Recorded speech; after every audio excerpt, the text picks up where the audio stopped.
राज्यसेवा मुख्य परीक्षा म्हणजे वर्णात्मक 2026 त्यासाठी उरलेल्या कालावधीत तुम्ही काय दक्षता घ्यायला पाहिजे, म्हणजे राज्यसेवा मुख्य 26 देणाऱ्या विद्यार्थ्यांनी, म्हणजे हे मुद्दे जर तुम्ही टाळले तर शक्यच होणार नाही, म्हणजे लक्षात घ्या. तर त्या अर्थानं ह्या व्हिडिओमध्ये मी बोलणार आहे. तर लक्षात घ्या, त्यातले पहिला मुद्दा आहे की डे 1 पासून रायटिंग पाहिजे. तर त्यामागची भूमिका काय विद्यार्थ्यांची, म्हणजे न लिहिण्यामागची, म्हणजे डे 1 पासून रायटिंग न लिहिण्यामागची विद्यार्थ्यांची भूमिका अर्थातच काय असते की माझा पूर्ण अभ्यास झालेला नाही, एक गोष्ट, किंवा मग क्लासेसचं तसं मॉड्यूल असतं, म्हणजे पहिल्यांदा ते शिकवून घेतात किंवा रेकॉर्डेड बॅचेस दाखवतात आणि नंतर मग लिखाणाचं मॉडेल म्हणून आणतात. पण डे 1 पासून रायटिंग हे कोणत्याही वर्णात्मक परीक्षेचं गुपित आहे, म्हणजे लक्षात घ्या, यशाचं.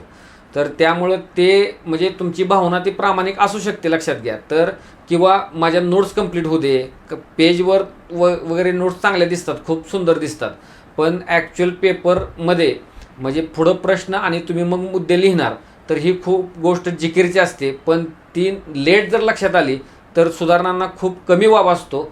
म्हणजे अक्षरशः आपण खूपच एक्झामच्या अगोदर खूपच अगोदर स्पर्धेतून बाहेर पडतो. त्यामुळं डे 1 पासून आणि एक्झाममध्ये लागतं तसं रायटिंग, म्हणजे लक्षात घ्या. त्या संबंधित एक शॉर्ट व्हिडिओ पण मी बनवलेला होता. तर त्या पद्धतीनं ते रायटिंग पाहिजे, लक्षात घ्या. ह्या पहिला मुद्दा म्हणजे डे 1 पासून रायटिंग, लक्षात घ्या. म्हणजे त्यात एक उदाहरण बघा असं देता येईल की समजा एखादा पैलवान व्यायाम खूप चांगला करतोय तालमीमध्ये, म्हणजे लक्षात घ्या, त्याचा अर्थ तो फळावर कुस्ती मारणारा असा होत नाही, लक्षात घ्या. त्यासाठी त्यातले डावपेच शिकावे लागतात.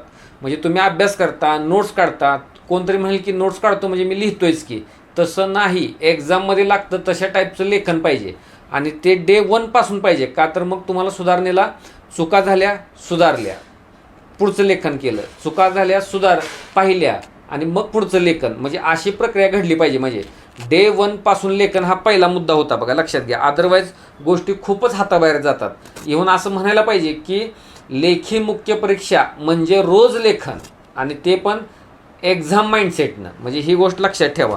दुसरी गोष्ट, तुम्ही सिलेबस हा आहे ना हॉरिझॉन्टली संपवत न्यायला पाहिजे आणि बेसला तुमच्या तुम्ही केलेला जो क्लास आहे किंवा करत असलेला त्या क्लासच्या नोट्स किंवा जे काय तुम्हाला प्रोव्हाइड केलं असेल त्या बेसला पाहिजेत आणि केवळ त्यावर अवलंबून राहता कामा नये, म्हणजे लक्षात घ्या. पहिली गोष्ट, तर त्याच्या तुम्ही काय बनवायला पाहिजेत, तुमच्या मायक्रो नोट्स बनवायला पाहिजेत, म्हणजे लक्षात घ्या. म्हणजे सब पॉईंट जे असतात त्यांच्या, आणि त्या नोट्स बनवताना दक्षता घ्यायला पाहिजे की सिलेबसच्या वर्डिंगला ते एकदम अटॅच आहेत का, म्हणजे प्रत्येक सिलेबस पॉईंटवर तुमची मायक्रो नोट पाहिजे आणि त्या मायक्रो नोटचं वारंवार MCQ सारखं रिव्हिजन पाहिजे.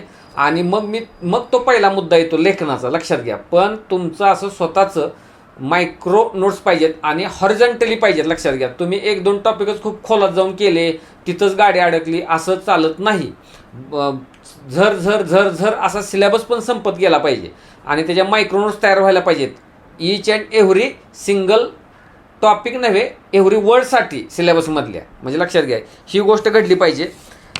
म्हणजे त्यानंतर आता ह्या दोन्ही गोष्टी केल्या, समजा तुम्ही डेली लेखन करताय किंवा अशा मायक्रो नोट्स आहेत म्हणजे तुमच्या, पण जर त्याचं प्रॉपर टेस्टिंग नसेल तर मग त्याला काय अर्थ राहणार नाही.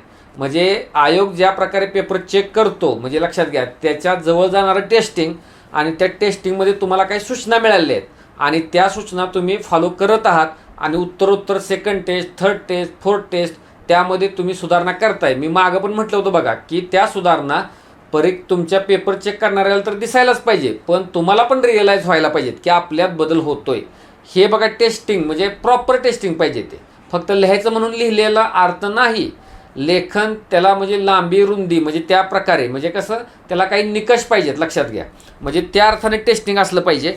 आणि इथं एक महत्त्वाचा मुद्दा मी तुम्हाला मांडणार आहे. तर टेस्टचे जे पेपर्स असतात ना, म्हणजे टेस्ट कोणत्या तर क्लासची घेतली आणि सोडवली असं नाही पाहिजे. तर आता अर्थात हे तुमचा विद्यार्थी म्हणून असा विचार पाहिजे की UPSC स्टाईलनं पेपर निघतोय का, तर आपल्याला MPSC 2025च्या मुख्य परीक्षेने सांगितलं की नाही.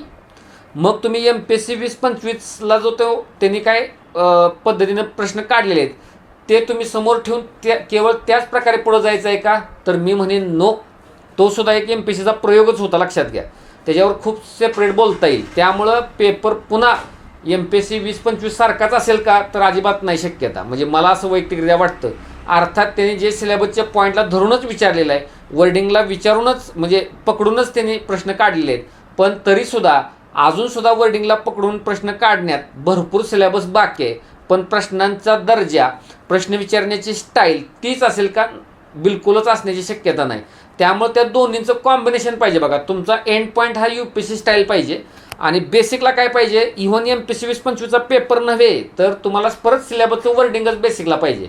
समजा एखादा शब्द सिलेबसमधला वर्डिंगमधला घेतला, त्याचं सांगोपांग बेसिक्स माहीत असणं आणि जास्त करून सिलेबसचा जो प्रत्येक पॉईंट आहे त्याची आत्ताची भारतात सद्यस्थिती काय आहे, सद्यस्थितीत त्या एका सिंगल वर्डला काय समस्या आहेत भारतात आणि त्या समस्यांवर सरकारतर्फे काय उपाय केले जात आहेत आणि ज्याला आपण वे फॉरवर्ड म्हणतो त्या प्रकारे, अशा प्रकारचं बघा तुमच्याकडं मायक्रो नोट्स पाहिजेत. ते फक्त 25चा पेपर कसा काढलाय त्या प्रकारचे जर क्लासेसनी प्रश्नपत्रिका काढल्या पुन्हा तर तिथं फियास्को होण्याची शक्यता आहे, गोंधळ होईल म्हणजे. आणि त्या बाबतीत बघा आता आमच्या प्रश्नपत्रिकेतून एवढे प्रश्न 25ला आले, आमच्या नोट्समधून एवढं आले, हे दावे एकदम निरर्थक असतात. खूप सारं मटेरियल दिलेलं असतं, लक्षात घ्या. त्यातनं कुठंतरी ते लिंक लागणारच ना, का तर प्रत्येक सिलेबस पॉईंटवर मटेरियल तयारच केलेलं असतं, त्यामुळे ते लिंक लागत असते. त्या शॉर्ट व्हिडिओजना, त्या भूलथापांना बिलकुल बळी पडू नका, लक्षात घ्या. तुमच्यासमोर सिलेबस आहे, सिलेबसचं वर्डिंग आहे, त्याला बेसिकला जाऊन प्रत्येक सिलेबस पॉईंटला तुमच्याकडे त्या गोष्टी असणं आणि तिथं रँडमली सिलेक्ट होणार बघा पेपरमध्ये. त्यामुळं कुणीतरी असा दावा केला आणि त्याचं एक ढीगभर मटेरियल असणार आणि त्यातनं कुठंतरी लिंक लागली असेल, त्याचा अर्थ त्याच्या नोट्समधनं असा प्रश्न येतो की हो ना आमच्यासुद्धा येत नाही. ते एक योगायोग असतो, लक्षात घ्या. म्हणजे फक्त तुम्ही प्रिपेअर असावं लागतं प्रत्येक सिलेबस पॉईंटला आणि तो मग नंतर मग योगायोगाने ते मॅच होऊन मग तुम्हाला चांगला परफॉर्मन्स करता येतो. म्हणजे हा तिसरा मुद्दा होता बघा. मी तुम्हाला पहिला Day 1 पासून रायटिंग सांगितलं. दुसरा मुद्दा मायक्रो नोट्स किंवा हॉरिझॉन्टली संपवणं सिलेबस, हा दुसरा मुद्दा सांगितला. प्रॉपर टेस्टिंग हा तिसरा मुद्दा होता. आता टेस्टिंग म्हटल्यानंतर इव्हॅल्युएशन, प्रॉपर इव्हॅल्युएशन पाहिजे, लक्षात घ्या. फक्त रेड पेननं फक्त टीका केलेत किंवा सॅम्पलला फक्त टेलिग्रामवर दाखवायला किंवा व्हिडिओ दाखवायला फक्त पेपर चेक केलेत असं नाही. त्या उपक्रमात सहभागी प्रत्येक विद्यार्थ्याला तशा सूचना मिळाल्या पाहिजेत. म्हणजे साधारणतः बघा, एकदम नौका असणारा काय करतो, उत्तरातच स्टार्ट शब्द एंड शब्द लिहितो, म्हणजे लक्षात घ्या. किंवा इव्हन बॉडी लिहितो. का लिहितो तर तसं त्याला प्रोव्हाइड केलेलं नोट्समध्ये असतं. त्यामुळं ॲक्च्युअली नोट्स ह्या वेगळी गोष्ट आहे आणि पेपरमध्ये उत्तर लिहिणं ही वेगळी गोष्ट आहे. मग त्याला अन्य चांगली उत्तर दाखवणं किंवा बाबा तिथं हे जरी स्टार्ट एंड पाहिजे, बॉडी पाहिजे असली तरी तसं टायटल द्यायचं नसतं, लक्षात घ्या, असं म्हणा.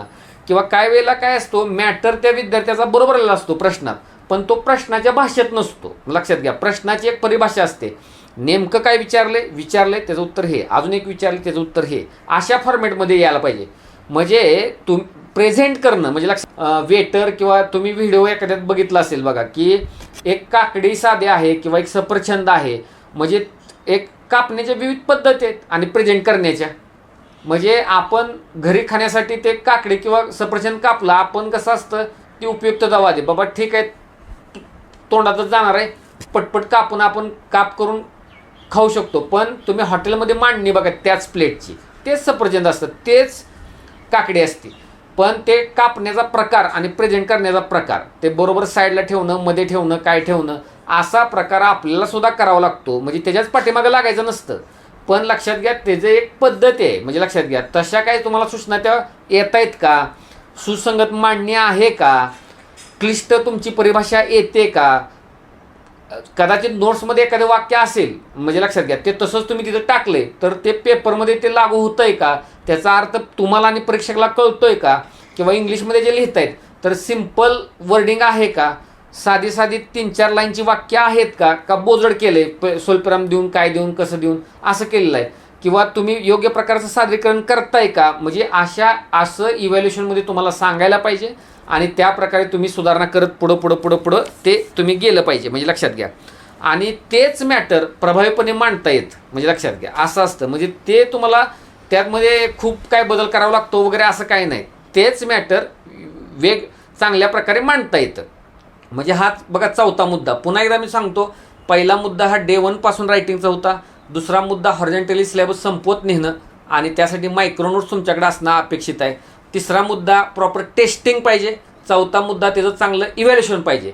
आणि हे सगळे मुद्दे कधी खरे, म्हणजे जर तुमचं एक्झामचं योग्य नियोजन असेल तर, म्हणजे एक्झाम जर फर्स्ट वीक ऑफ ऑक्टोबर म्हणजे ऑक्टोबरच्या पहिल्या आठवड्यात असेल तर का आता तिथं मॉडेल लोक वापरतात बघा, म्हणजे मला शेवटी 15 दिवस शिल्लक राहायला पाहिजेत किंवा काय राहायला पाहिजे, तर बघा तुम्ही पहिल्यांदा मेन्स देत असाल म्हणजे राज्यसेवेची, तर ते शेवटपर्यंत तुम्हाला ते उरकणार नाही, अगदी 30 सप्टेंबर गाठला जाईल. पण पेजवर पाहिजे. ऑप्शनलचा माझा प्रत्येक टॉपिक कुठं कधी कोणत्या तारखेला संपणार आहे, with testing, with evaluation, with micro notes, with day 1 पासून रायटिंग, असा कधी संपणार आहे. पुन्हा जीएसचा each and every sub topic कोणत्या तारखेला कसा संपणार आहे हे पेजवर पाहिजे. आणि फक्त पेजवर नाही, पेजवरचं ते बरोबर फॉलो होतंय का, एका दिवस मागं पुढं होईल, 2 दिवस मागं पुढं होईल, तर दुसऱ्या दिवशी ते ओढून तिथंच त्याला स्टॉप करता येतोय का, हे जर केलं नाही तर तुम्हाला सांगतो सप्टेंबर महिन्यात पूर्णतः तुम्ही ज्याला म्हणतो ना माझ्या हातात काहीच नाही अशा अवस्थेपर्यंत पोचता.